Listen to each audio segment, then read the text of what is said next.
보시면 되죠.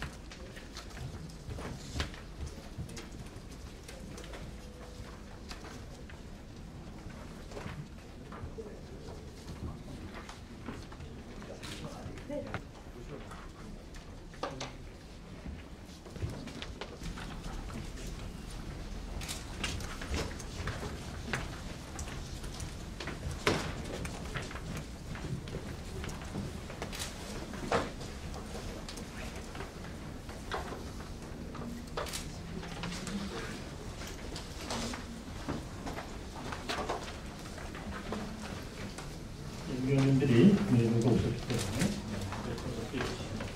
다 찍으셔서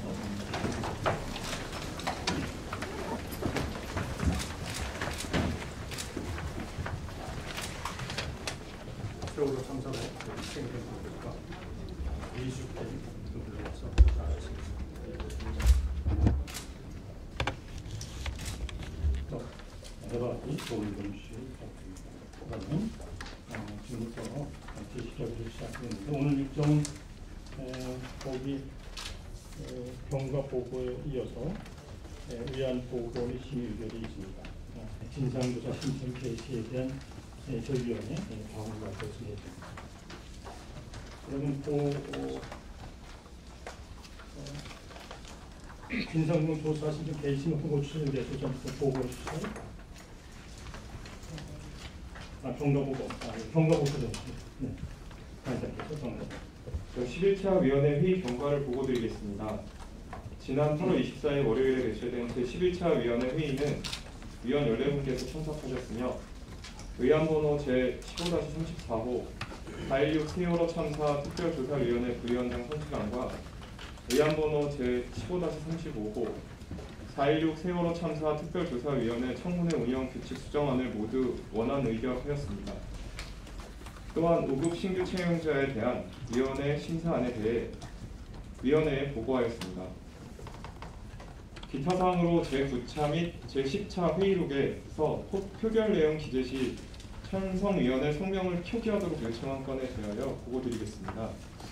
가능 여부를 확인한 결과 영상 촬영 방법이 이동 카메라 3대에서 고정 카메라 1대로 변경되어 위원장과 마이크로 발언하시는 위원만 번갈아 촬영수록 되어 있어 찬성 위원령을 정확히 기재할 수 없다는 점을 보고드리며 향후 의결 이안에 대해 3번 투표 시 간사가 찬성 인원수 외에 찬성 위원을 일일이 호명하는 방식으로 변경하여 표결 결과를 명확히 기록할 수 있도록 하겠습니다.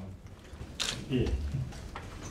제가 말씀드린 거는 일회적인 보고를 이야기한 게 아니고 아마 지금 뭐 다들 아시겠지만 각 소위원회에서는 이제 사업 계획에서 업무 계획에 대한 준비하고 있을 테고 아마 그거를 뭐 다음 전원 정도에 이 보고는 뭐 의결한 건지 보고한 건지 모르겠습니다만 하실 거로 알고 있습니다. 제가 말씀드린 건 그것과 다르게 그게 아니고 그 전원위원회 할 때마다 이제 경과보고 하듯이 각 소위원회에서 어떤 뭐 회의를 했고 어떤 안건을 다루었고 뭐 어떤 활동을 하고 있다라고 하는 것을 간략하게 보고해 달라라는 취지였고요. 이건 일회적인 게 아니라 매번 전원위원회 할 때마다 그 경과보고 형태로 해서 소위원회 활동적으로 간략히 했으면 좋겠다라는 말씀을 드렸던 겁니다. 그 취지를 좀 오해하신 것 같아서 제가 다시 한번 말씀드리는 겁니다.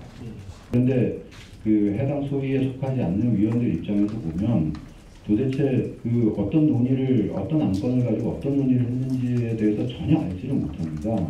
그러니까 다른 위원들이 그 다른 소위의 활동에 대해서도 개략적으로나마 좀 알 수 있도록 그렇게 해달라는 취지에서 말씀을 드렸던 거고요.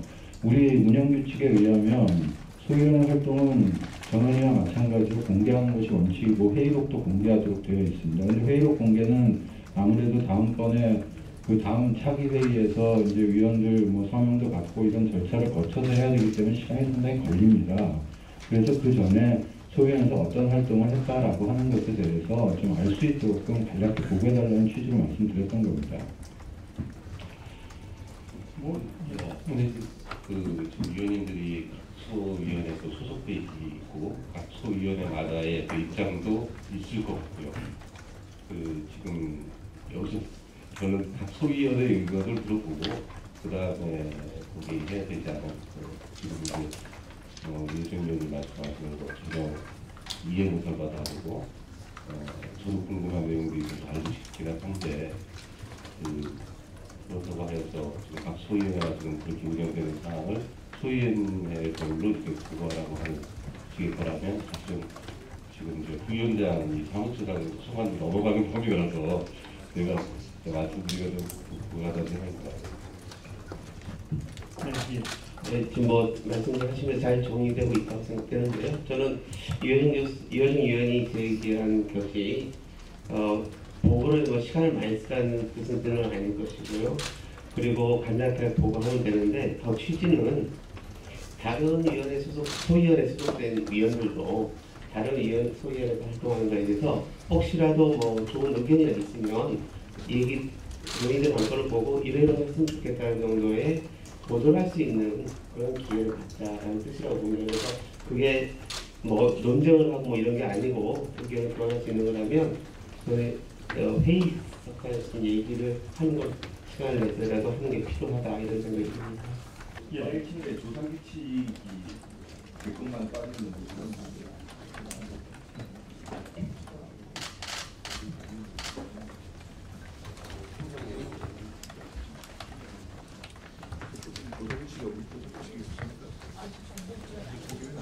세월호 특조위 2015년도 예비비 내역을 보고드리겠습니다.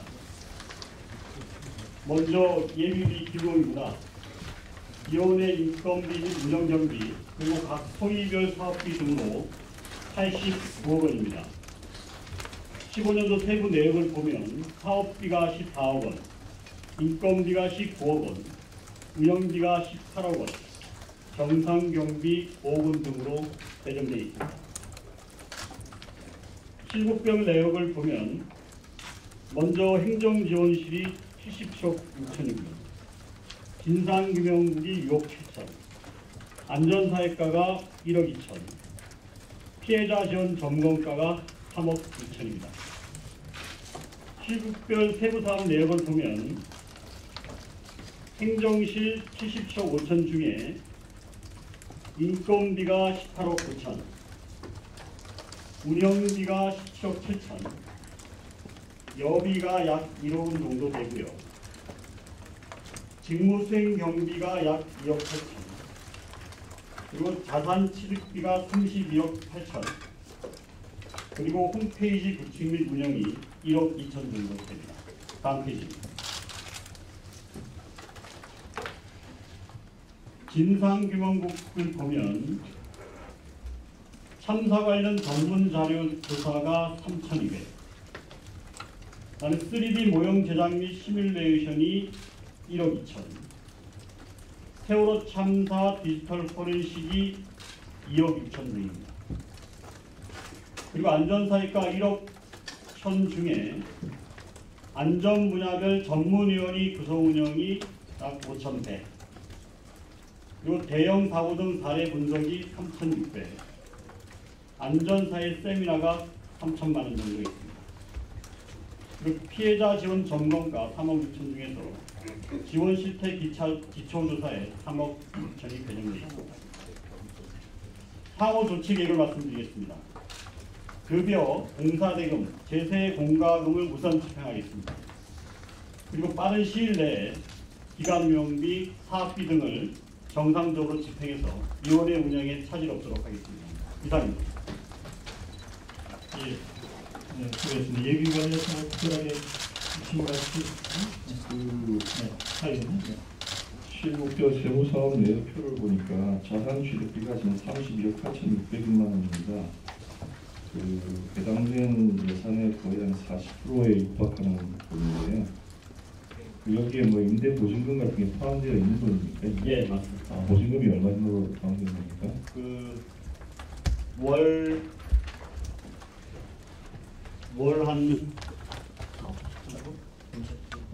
임차료는 청사 임차 보증금이 한 8억 9억 정도 되고요. 그러면 거기에 지금 운영비 항목이 따로 있거든요. 사무실 임차료 공공연금과 운영비에 17억 7,100만 원이 있는데 보증금 및 임차료가 지금 운영비에 포함된 겁니까? 아니면 자산 취득비에 포함된 겁니까? 자산취득비가 들어간 거예요. 매월 지출되는 임차료는 운영비에 포함될 것 같은데. 예, 맞습니다. 사무실 임차료는 운영비에 들어가 있고요. 네, 보증금은 자산이어서 자산으로 8억 정도 들어있는 건가요? 예. 맞습니다. 그러면 이제 실제 보증금 빼고 한 24억이 이 사무실 이 세팅하는데 이제 들어갔다는 얘기인데, 그래서 이제 잘 적절한지 모르겠습니다. 이게 지금 한시적인 우리 위원회 운영하는데 자산 취득을 24억을 지출했다고 하는 게, 이게 물론 뭐 활동하기 위해서 자산을 비품 같은 걸 설치는 해야 되는데 24억이라는 돈이 이 활동하기 위한 뭐 집기류, 사무실, 뭐 오피스 기구 뭐 이런 거 하는데 24억이 적절한지 그 부분은 차후 한번 외부 기관에 감사를 요청하기 위해서 한번 적정선 한번 검토해보는 게 투명하지 않을까. 왜 이렇게 같은 말씀을 드리냐면 배정된 예산에 비해서 너무 과도한 자산 취득 아닌가 하는 그 여론의 비판도 한번 있었기 때문에 스스로 점검하는 절차를 한번 가져주시면 좋겠다라는 말씀을 드립니다. 지난번에 제가 말씀드릴게요. 예, 좋은 지적이라고 생각합니다. 그런데 이것은 예산 배정이 너무 적어서 생긴 문제이고요. 첫 번째. 두 번째, 자산취득비 고정비용은 상당히 부족합니다. 현재 이 금액으로도. 대표적으로 저희가 이제 조사실이 필요한데요. 이게 단순히 회의만 하고 끝나는 그런 운영 위원회 기관이 아니라 현실적으로 조사를 해야 됩니다. 근데 조사실, 그러니까 설비 시설이 열악합니다. 그러니까 이게 예산을 좀 아끼다 보니까 이렇게 된 거고요.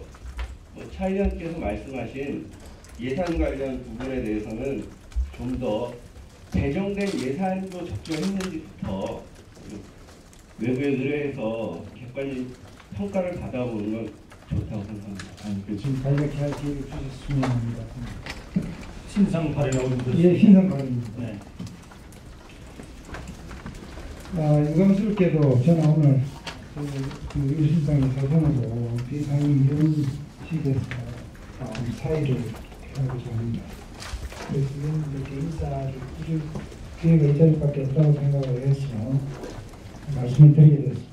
사직 절차는 관계자들에게 물어서 따르겠습니다. 수리 여부에 관계없이 회의에는 더 이상 참석하지 않겠습니다. 이유는 제가 부산으로 생활 좀 옮겨야 될 사항이 있고, 또 제가 하려는 일이 세월호 이 위원회 활동과 양립하기가 좀 힘든 사정이 있는 점 때문이라는 점을 들어서 위원님께 양해를 구합니다.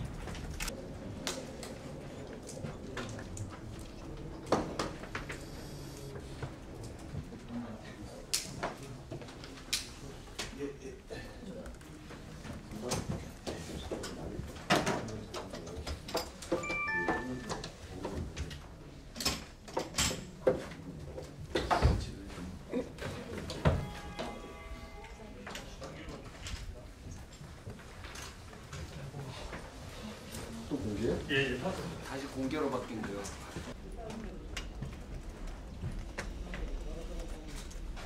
잠시만요.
팩실 하시는 분들은 기자님들은 이 앞에 서주시고 가급적이면 스트라이크가 안 부딪히게 좀 부탁드릴게요.